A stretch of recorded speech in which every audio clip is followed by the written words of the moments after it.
Good morning વિદ્યાર્થીઓ. છેલ્લે આપણે સંખ્યાઓના અવયવ અને અવયવ વિશે ભણી ગયા. એકવાર ફરીથી યાદ કરાવી લઉં. અવયવ એટલે કોને કહેવાય ને અવયવી કોને કહેવાય? ધારો કે કોઈ સંખ્યાનો તમે ઘડિયો લખો છો આખો, તો એ અવયવી થશે. અને કોઈ સંખ્યા કયા ઘડિયામાં આવે છે, જે સંખ્યા ધારો કે કોઈ સંખ્યા લીધી તમે અને એ કયા ઘડિયામાં આવી શકે, એ જેટલે પણ રહેલા એના જે આંકડા ખરા એ શું કહેવાય? એના અવયવો. એટલે ઘડિયો લખો તો અવયવી અને કયા ઘડિયામાં આવે તે લખો તો અવયવ. તો હવે આપણે આ ચેપ્ટર થોડું આગળ ભણવાની શરૂઆત કરીએ. તો આજે આપણે ભણવાનું છે એકી બેકી, વિભાજ્ય અને અવિભાજ્ય. હવે એકી બેકીની વાત કરું તો તમે ધોરણ 5માં ભણી ગયા છો કે એકી સંખ્યાઓ કોને કહેવાય ને બેકી સંખ્યાઓ કોને કહેવાય. એકી સંખ્યાઓ કોને કહેવાય? તો 1, 3, 5, 7, 9, 11, 13, 17 જેનો એકમનો અંક 1, 3, 5, 7 અને 9 હોય તે બધી શું કહેવાય? એકી સંખ્યાઓ. જો કોઈ વિદ્યાર્થીને ખબર ના હોય તો પોતાની નોટબુકમાં લખી દે. હું ફરીથી બોલું છું, એકી સંખ્યાઓ કોને કહેવાય? જે સંખ્યાના એકમનો અંક 1, 3, 5, 7 કે 9 આપેલો હોય તેને એકી સંખ્યાઓ કહે છે. અને બેકી સંખ્યાઓ કોને કહેવાય? તો 0, 2, 4, 6 અને 8. તો 0, 2, 4, 6 અને 8 આ બધી કેવી સંખ્યાઓ કહેવાય? બેકી સંખ્યાઓ. ઘણા વિદ્યાર્થીના પ્રશ્ન થતો હશે કે 0 સાહેબ બેકી સંખ્યા છે? તો હા, 0 શું છે? બેકી સંખ્યા છે. બેકી સંખ્યાની વ્યાખ્યા લખો. 0, 2, 4, 6, 8 જે એકમના અંકમાં આપેલ હોય તેને શું કહેવાય? બેકી સંખ્યાઓ. જેના એકમના અંકમાં 0, 2, 4, 6, 8 આપેલા હોય તેને શું કહેવાય? બેકી સંખ્યાઓ કહે છે. તો આ હતી આપણી બેકી સંખ્યાઓ. તો એકી સંખ્યા અને બેકી સંખ્યા આપણે ધોરણ 5માં ભણી ગયા છીએ, એટલે તે આપણે અહીંયા વધારે ટાઈમ બગાડતા નથી. એકવાર ફરીથી યાદ કરી લેજો તમે. હવે આપણે આજે પહેલો ટોપિક ભણવાની વાત ચાલુ કરીએ, વિભાજ્ય. વિભાજ્ય કોને કહેવાય અને અવિભાજ્ય કોને કહેવાય? વિભાજ્ય એટલે જેના ઘણા બધા ભાગ પડતા હોય. બરાબર યાદ રાખજો. જેના 2 કરતાં શું થતા હોય? વધારે ભાગ પડતા હોય. ભાગ પડતા હોય એનો મતલબ શું થાય? એના અવયવો પાડી શકાય. તો જેના 2 કરતાં વધારે અવયવ પાડી શકાય તેને વિભાજ્ય કહે છે. કઈ રીતે? તો ધારો કે 8. એક ઉદાહરણ સમજીએ 8નું. તો 8ની વાત કરું તો 8ના કયા અવયવ થશે? તો મેં તમને શીખવાડ્યું હતું, એક તો બધાનો થઈ જ જશે અને એક જે આંકડો આપ્યો હોય, જે સંખ્યા આપી હોય તો લખી જ દેવાની. એટલે 1 અને 8 2 તો થયા. પછી 8 કોના ઘડિયામાં આવે? તો 2ના ઘડિયામાં પણ આવે ને 4ના ઘડિયામાં પણ આવે. એ જ રીતે આપણે હવે 20ના જોઈએ. તો 20ના શું થશે? તો 1, 2, પછી 4, 5, 10 અને 20. તો આ 2 કરતાં વધારે અવયવ છે. 35 તો 1, 5, 7 અને 35. તો આ 2 કરતાં વધારે અવયવ છે એટલા માટે શું કહેવાય? વિભાજ્ય સંખ્યા. કઈ સંખ્યા? વિભાજ્ય સંખ્યા. બરાબર ફરીથી યાદ કરી લેજો. જેના 2 કરતાં વધારે અવયવ પડતા હોય તેને શું કહેવાય? વિભાજ્ય સંખ્યા કહે છે. હવે વાત કરીએ અવિભાજ્ય સંખ્યાની. તેના કરતાં ઊંધું, જેના ફક્ત 2 જ અવયવ હોય, જેમાં 1 અને તે સંખ્યા પોતે. આમાં જો ખબર ના પડે તો સીધું બીજું, પોતાનો ઘડિયા સિવાય બીજા કોઈ ઘડિયામાં ન આવે. એવી સંખ્યા જે પોતાના ઘડિયામાં જ આવે, બીજા કોઈ ઘડિયામાં આવે નહીં. જેના આપણે ઉદાહરણ સમજીએ. ધારો કે 2.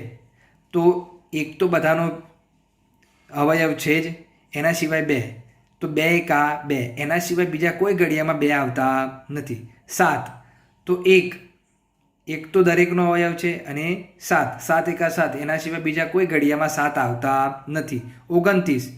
1 તો બધાનો છે અને 29 એકા 29. તો આ 3 ઉદાહરણ મેં એવા લીધા છે જેમાં જે પોતાના ઘડિયા સિવાય બીજા કોઈ ઘડિયામાં આવતા નથી. તો એટલા માટે આ સંખ્યાઓને કઈ સંખ્યાઓ કહેવાય? અવિભાજ્ય સંખ્યાઓ. ઘણા મિત્રોને એવું મગજમાં બેસે છે કે બધી એકી સંખ્યાઓ જે ખરી એ જ અવિભાજ્ય સંખ્યા હોય. ના, આ 2 જે ખરા એ બેકી સંખ્યા છે, છતાં પણ કેવા છે? અવિભાજ્ય છે. તો આ મોસ્ટ આઈએમપી પ્રશ્ન છે. ઘણી વખત પરીક્ષામાં પૂછાય છે કે બેકી અવિભાજ્ય સંખ્યા લખો તો કઈ લખવાની? 2. આના સિવાય બાકીના બધા જ જેટલા પણ અવિભાજ્ય સંખ્યાઓ છે બધી એકી સંખ્યાઓ છે. ફક્ત 2 જ એવા છે જે બેકી સંખ્યા છે, બાકી બધા જ અવયવ કેવા છે? એકી સંખ્યામાં છે. આ એક ખાસ નોંધ યાદ રાખજો. 1 એ વિભાજ્ય કે અવિભાજ્ય સંખ્યા નથી. 1 જે ખરી એ વિભાજ્ય પણ નથી અને અવિભાજ્ય સંખ્યા પણ નથી. એટલે આપણે 1ને વિભાજ્યમાં પણ નહીં ગણવાની અને અવિભાજ્યમાં પણ નહીં ગણવાની. તો હવે આપણને 1થી 50 સુધી અવિભાજ્ય સંખ્યાઓ કઈ કઈ છે આવડવું જોઈએ, કારણ કે એ તમારે પાછળ દાખલા ગણવામાં કામ લાગશે. એટલા માટે દરેકને લાઇનમાં યાદ રાખવાની. અવિભાજ્ય સંખ્યાઓ કઈ છે? તો 2, 3, 5, 7, 11, 13, 17, 19, 23, 31, 38, 39, 47. આ રીતે રોજ દિવસમાં 5 વખત બોલશો તો ઓટોમેટિક મગજમાં ચડી જશે અને યાદ કરવાની જરૂર નથી. હું તો કહું છું દિવસમાં 5 થી 10 વખત તમે આ રીતે રિપીટ કરશો એટલે ઓટોમેટિક તમારા મગજમાં એ બેસી જશે, જેથી કરીને તમે એને સારી રીતે સમજી શકશો. તો આ હતી આપણી વિભાજ્ય અને અવિભાજ્ય સંખ્યાઓની વાત. હવે આપણે આગળ ભણીશું સ્વાધ્યાય 3.2. સ્વાધ્યાય 3.2 નો દાખલા નંબર 1 એવું કહે છે કે કોઈ પણ 2 એકી સંખ્યાનો સરવાળો શું હોઈ શકે?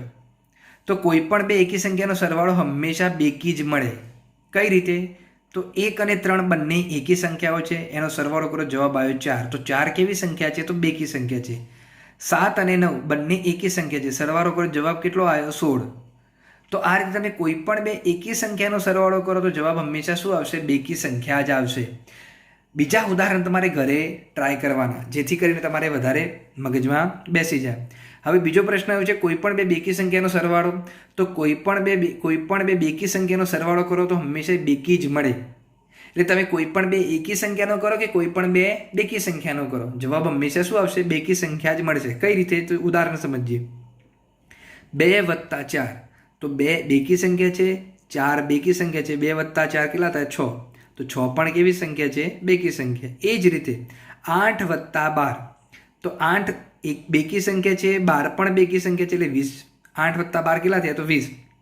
તો 20 પણ કેવી સંખ્યા છે? બેકી સંખ્યા છે. તો આ રીતે કોઈ પણ 2 એકી સંખ્યાનો સરવાળો કે કોઈ પણ 2 બેકી સંખ્યાનો સરવાળો હંમેશા જવાબ કેવો મળશે? બેકી સંખ્યા જ મળશે. હવે આપણે જોઈએ નીચેના જણાવેલા વાક્યો સાચા છે કે ખોટા તે જણાવો. હવે આ વાક્યો ખોટા કે ખરા કઈ રીતે છે એ હું ડાયરેક્ટ એક્સપ્લેનેશન સાથે સમજાવીશ, તો દરેક વિદ્યાર્થી વધારે ધ્યાન આપવું. 3 એકી સંખ્યાનો સરવાળો બેકી સંખ્યા છે, તો ખોટું. કેમ ખોટું? તો 3 એકી સંખ્યાઓ, કોઈ પણ 3 એકી સંખ્યાઓ લઈ લો. મેં લીધી 1, 3 અને 5, એનો સરવાળો કરો. 1 + 3 4, 3 + 5 સોરી 1 + 3 4, 4 + 5 કેટલા થાય? તો 9 થાય. તો જવાબ આવ્યો 9. તો 9 શું છે? તો એકી સંખ્યા છે અને સરવાળો બેકી સંખ્યા છે, તો ખોટું આવે. બરાબર. 3 એકી સંખ્યાનો સરવાળો હંમેશા શું આવે? એકી સંખ્યા જ આવે. બેકી સંખ્યા કોઈ દિવસ થાય નહીં, એટલા માટે શું છે? ખોટું.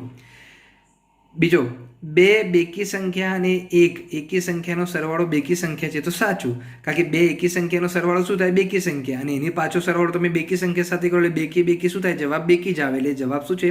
સાચું. 3 એકી સંખ્યાનો ગુણાકાર એકી સંખ્યા છે, સાચું. તમે કોઈ પણ 3 એકી સંખ્યા લઈ લો અને એનો ગુણાકાર તમે કરો તો જવાબ હંમેશા એકી સંખ્યા જ આવશે. ઉદાહરણ સમજો તો 1, 3 અને 5 જ લઈ લો. ચલો, 1 × 3 તો 3 એકા 3. જે જવાબ આવે એને 5 વડે ગુણો, 3 × 5 = 15. તો 15 શું છે? એકી સંખ્યા. એટલા માટે તમે કોઈ પણ ઉદાહરણ ચેક કરશો, 3 એકી સંખ્યાનો ગુણાકાર હંમેશા કેવો આવશે? તો એકી સંખ્યા જ આવશે. ચોથું જોઈએ. જો બેકી સંખ્યાને 2 વડે ભાગવામાં આવે તો ભાગાકાર હંમેશા એકી સંખ્યા જ હોય છે, તો ખોટું. કોઈ દિવસ એવું શક્ય નથી. કઈ રીતે? ધારો કે જો 8 લઈએ તો 8 / 2 કરો. 8 / 2 કરે, જવાબ આવ્યો 4. તો 4 જે ખરા એ તો બેકી સંખ્યા છે. તો એવું દરેક વખત શક્ય હોતું નથી. ધારો કે 14 લઉં તો 14 / 2 કરો તો જવાબ આવ્યો 7. તો 7 આવ્યો તો એટલા માટે એકી સંખ્યા સાચી, પણ દરેક વખત એકી સંખ્યા આવે એવું શક્ય નથી. એટલા માટે આ કેવું છે? વિધાન ખોટું છે. બધી અવિભાજ્ય સંખ્યા એકી સંખ્યા છે. મેં હમણાં જ વાત કરી કે 2 કેવી છે? બેકી સંખ્યા છે, છતાં પણ શું છે? અવિભાજ્ય. એટલા માટે બધી અવિભાજ્ય સંખ્યાઓ એકી સંખ્યાઓ હોતી નથી. 2 અવિભાજ્ય સંખ્યા છે અને એ પણ બેકી સંખ્યા છે, એટલા માટે આ વિધાન કેવું છે? ખોટું. આગળ ભણીએ. અવિભાજ્ય સંખ્યાને અવયવ હોતા નથી, સાચું.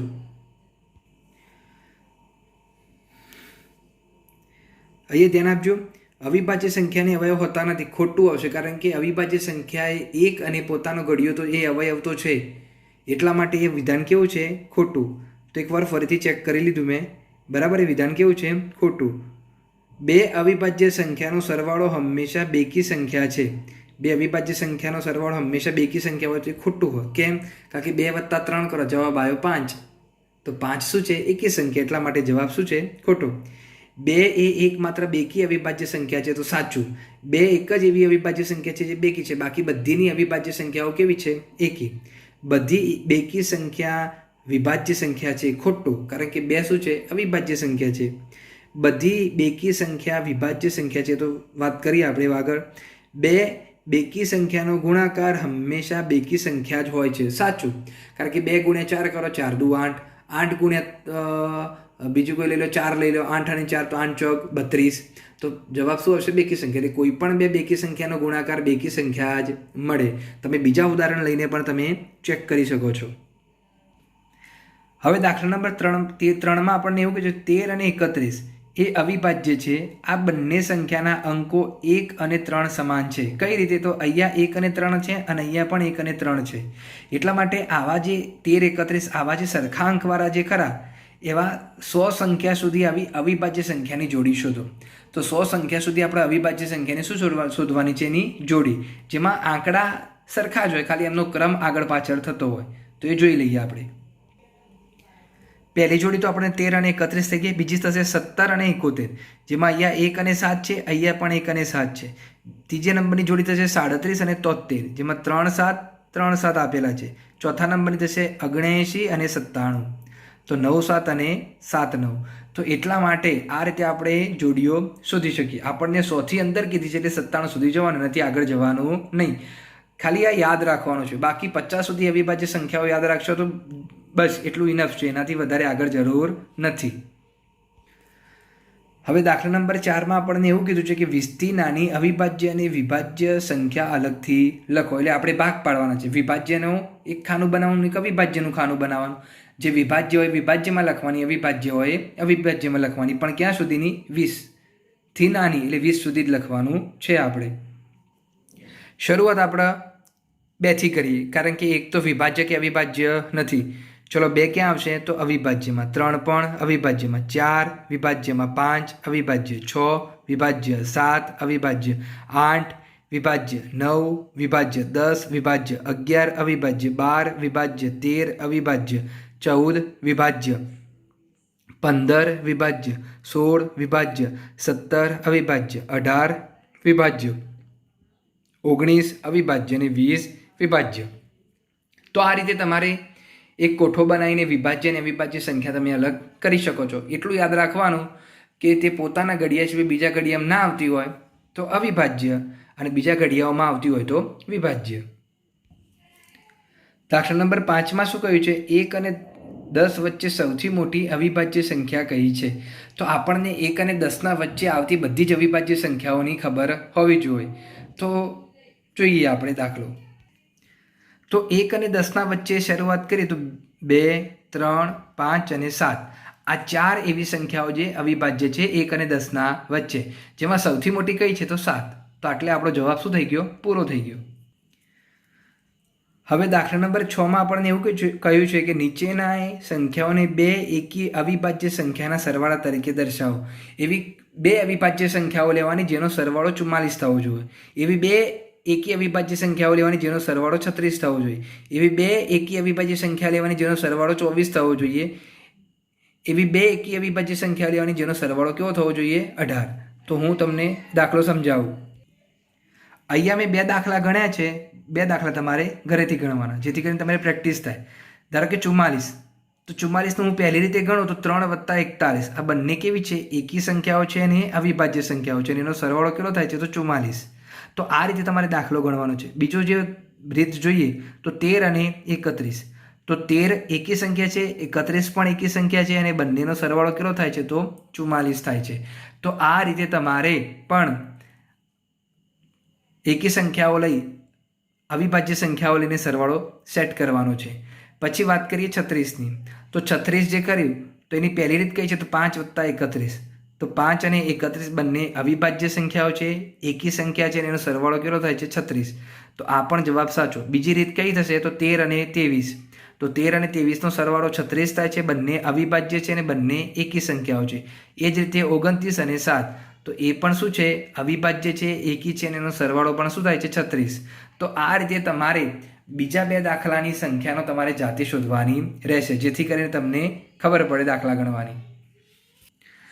હવે દાખલા નંબર 7માં આપણને એવું કહ્યું છે કે અવિભાજ્ય સંખ્યાની 3 જોડીઓ આપો જેનો તફાવત 2 હોય. તફાવત એટલે બાદબાકી. એવી સંખ્યાઓ લેવાની જેની બાદબાકી કેવી થાય? 2 થવી જોઈએ. પણ કઈ સંખ્યાઓ લેવાની? તો અવિભાજ્ય. વિભાજ્ય કોઈ લેવાની નથી. એ પણ આપણે દાખલો સમજીએ. ચલો ભણવાની શરૂઆત કરીએ. તો 5 અને 3. તો 5માંથી 3 જાય જવાબ શું આવે? 2. તો આ પહેલી જોડી થઈ 3 અને 5ની. 7 - 5 તો જવાબ 2. આ બધી જ અવિભાજ્ય સંખ્યાઓ છે ને એનો તફાવત કેટલો થાય છે? 2. 13 - 11 તો 2. 19 - 17 તો 2. 31 - 29 તો 2. 43 - 41 તો 2. તો આ બધી જ એવી સંખ્યાઓ છે જેનો તફાવત કેટલો થાય છે? 2. અને આ બધી જ સંખ્યાઓ કેવી છે? અવિભાજ્ય સંખ્યાઓ. આ એક સૂચના શાંતિથી સાંભળી લેજો, સમજી લેજો. 2 અવિભાજ્ય સંખ્યાઓ જેમનો તફાવત 2 હોય તેને જોડિયા અવિભાજક કહેવામાં આવે છે. તો કદાચ જોડિયા અવિભાજકની વ્યાખ્યા પૂછાય તો શું યાદ રાખવાની? એનો તફાવત કેટલો થવો જોઈએ? 2. તો એને શું કહેવાય? જોડિયા અવિભાજક. હવે દાખલા નંબર 8માં આપણને એવું કહ્યું છે કે નીચેનામાંથી કઈ સંખ્યા અવિભાજ્ય છે? તો સૌથી પહેલાં વાત કરીએ 23. તો 23 પોતાના ઘડિયા સિવાય બીજા કોઈ ઘડિયામાં આવે છે? જો આવતી હોય તો વિભાજ્ય, ના આવતી હોય તો અવિભાજ્ય. તો 23 જે ખરી એ કેવી છે? તો અવિભાજ્ય સંખ્યા છે, કારણ કે પોતાના ઘડિયા સિવાય બીજા કોઈ ઘડિયામાં આવતી નથી. 51. તો 51 ખરું એ 17 તરી 51. તો એ 51ના ઘડિયામાં પણ આવે છે, 1ના ઘડિયામાં પણ આવે છે, 3ના ઘડિયામાં પણ આવે છે અને 17ના ઘડિયામાં પણ આવે છે. એટલે 2 કરતાં વધારે અવયવ છે એટલા માટે 51 શું થશે? વિભાજ્ય. 37. 37 ખરી એ પોતાના ઘડિયા સિવાય બીજા કોઈ ઘડિયામાં આવતી નથી, એટલા માટે 37 શું થશે? અવિભાજ્ય. 26. 13 દુ 26. તો એ 26 જે ખરા 1ના, 13ના, 2ના અને 7ના ઘડિયામાં આવે છે, 26ના ઘડિયામાં આવે છે, એટલા માટે શું છે? વિભાજ્ય. તો 51 અને 26 જે ખરા એ વિભાજ્ય છે, જ્યારે 23 અને 37 શું છે? અવિભાજ્ય છે. તો નીચેનામાંથી કઈ સંખ્યા અવિભાજ્ય છે એટલું પૂછે તો 23 અને 37. જો આ બધું કરવું ના હોય તો જો તમને 1થી 50 સુધી જો અવિભાજ્ય સંખ્યાઓ આવડતી હોય, જે પ્રમાણે મેં આગળ શીખવાડ્યું એ પ્રમાણે દિવસમાં 10 વખત બોલશો એટલે ઓટોમેટિક તમારા મગજમાં જતી રહેશે, ચડી જશે. તો તમે સીધું જોઈને જ કહી શકો કે 23 અને 37 અવિભાજ્ય સંખ્યાઓ છે. ચલો આગળ દાખલા નંબર 9 સમજીએ. 100 કરતાં નાની ક્રમિક 7 વિભાજ્ય સંખ્યા લખો જેમની વચ્ચે કોઈ પણ અવિભાજ્ય સંખ્યા ના આવી જોઈએ. એટલે એવી સંખ્યાઓ લેવાની છે જે તમે સળંગ લાઇનમાં 7 સંખ્યાઓ લખો ક્રમિક, તો એના વચ્ચે એક પણ અવિભાજ્ય આવી જોઈએ નહીં. તો 1થી 10માં પણ આવે છે. તો એવી સંખ્યાઓ આપણે શોધવાની જેમાં ઓછામાં ઓછી અવિભાજ્ય સંખ્યાઓ આવતી હોય. તો વાત કરીએ તો 100 સુધીમાં તો 90, 91, 92, 93, 94, 95 અને 96 આ 7 ક્રમિક સંખ્યા આવી છે જેની વચ્ચે એક પણ અવિભાજ્ય સંખ્યા આવતી નથી. અને આ એક જ જવાબ એવો છે જેમાં એક પણ અવિભાજ્ય સંખ્યા આવતી નથી. તમે બીજો ટ્રાય કરશો તો વચ્ચે કોઈકના કોઈક અવિભાજ્ય સંખ્યા આવી જશે. હવે દાખલા નંબર 10. નીચેના દરેક સંખ્યાઓને 3 જો એકી અવિભાજ્ય સંખ્યાના સરવાળા તરીકે દર્શાવો. આગળ આપણે જે શીખ્યા એમાં 2 સંખ્યાઓ હતી, અહીંયા 3 સંખ્યાઓ લેવાની છે, તો એ પણ સમજી લઈએ. ચલો, પહેલી સંખ્યા છે 21. તો 21નો એવો સરવાળો લાવવાનો જેનો જવાબ મતલબ કે એવી 3 સંખ્યાઓ અવિભાજ્ય લો જેનો સરવાળો 21 થાય. તો 3, 5 અને 13. તો 3 અને 5 કેટલા થાય? 8. 8 વત્તા 13 કેટલા થાય? તો 21. તો આ રીતે આ ત્રણેય સંખ્યાઓ અવિભાજ્ય સંખ્યાઓ છે અને ત્રણેય એકી સંખ્યાઓ છે. તો જવાબ શું આવ્યો? 21. એ રીતે 31ની 3 + 5 + 23. 23 અને 5 28. 28 ને 3 31. તો આ રીતે 3 એકી સંખ્યાઓ પણ છે, 3 અવિભાજ્ય સંખ્યાઓ છે, એનો જવાબ શું થાય છે? 31. એ જ રીતે 53. 13 + 17 + 23. 13 અને 17 કેટલા થાય? 30. 30 ને 23 53 થાય. તો આ રીતે તમે 3 એકી સંખ્યાઓ પણ છે, 3 અવિભાજ્ય સંખ્યાઓ છે, એનો જવાબ શું આવે છે? 53.